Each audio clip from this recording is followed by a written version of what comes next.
Hey Mark, do you agree that sport has life lessons that we can all learn from? Yes, I do. In fact, a legendary coach of this next sport is famous for saying, "Don't be afraid to fail, keep on trying." Wow, impressive. But it sounds like this sport requires a lot of skill. Actually, Kelly, it's as easy as putting one foot in front of the other. Double time. Wow.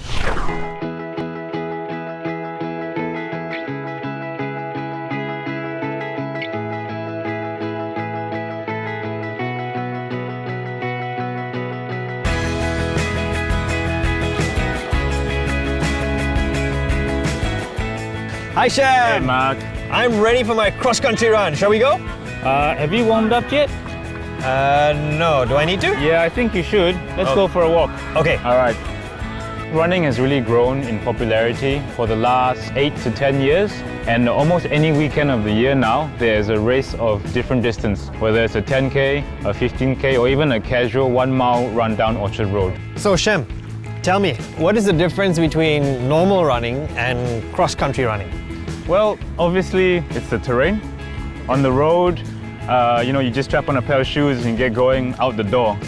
With cross-country running, we're running on hills, all right, rocks and roots, loose dirt, often surrounded by lush greenery, like in McRitchie Reservoir, Abadok Reservoir. There isn't an age limit to running. I know a lady who's in her mid-60s that just finished a 3.5-hour marathon. So as long as you take care of your body, you don't overtrain, you can be running for a long time. There's a couple of things I look for in analyzing a running gait.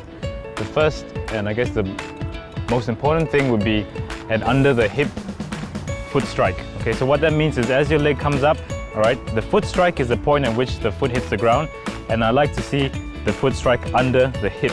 The other thing I look for is a high heel lift. Before you swing your legs through, right, if you pick up the heel slightly, right, it just increases the swing through of the knee. So it just allows your knee to swing through a little bit higher, and from here you just get able to get a bit more power into the foot strike. All right. Thirdly, what's important is to maintain a high stride rate, meaning how many steps you take per minute.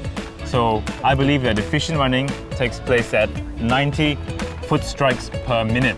Okay, so one of the first things you can do is to just do a count as you're out there on a jog. You count 30 seconds, how many times your right elbow goes back, and multiply that number by 2.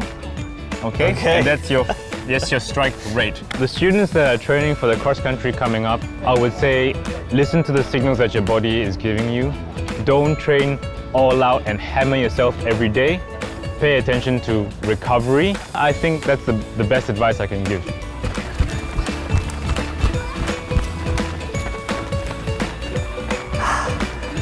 Boy, these guys are fast.